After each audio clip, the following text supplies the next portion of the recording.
Okay guys, sorry talaga sa first vlog ko kasi nasira kasi yung isa kong cellphone. So hindi ko magagamit. Ewan ko ba sa camera na to, yung mabilis lang yung niya ba, minutes niya, hindi ko maintindihan.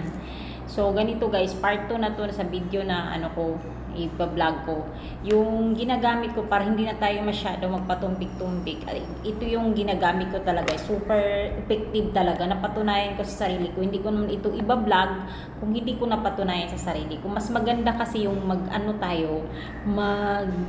magba-vlog tayo or lalo na sa mga beauty kailangan mapatunayan mo muna sa sarili mo bago mo i-expose o sa mga tao na talagang totoo. So ganito ang ginawa ko guys. Nakikita ko yun sa ibang mga vlog or sa mga YouTube na meron ingredients. Isa lang yung dinagdag ko dito guys na ingredients sa nakikita ko sa mga, at saka in-apply ko din yung mga nakikita ko ha.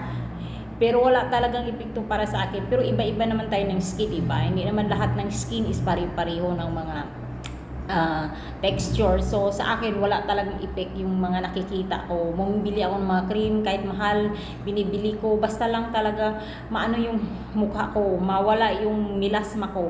Super talaga ang pangit dito sa pisngi, para akong ewan dito sa ibabaw dito ng lips ko dito sa taas. Grabe, ang dami hanggang dumami na talaga dito.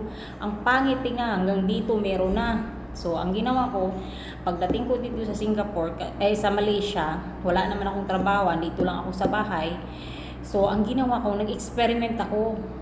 Sabi ko, ano kaya kung nakikita ako sa vlog na gatas at powder milk at saka lemon. So, lemon ang dalawang ingredients lang ang nakita ko. So, parang napaisip ako that time, ano kaya kung dadagdagan ko yung yung ingredients na ako lang bahala kung ano idagdag ko. So, ang ginawa ko guys, ginawa ko yung lemon at saka yung powder milk, kahit anong brands ng powder milk, basta powder talaga.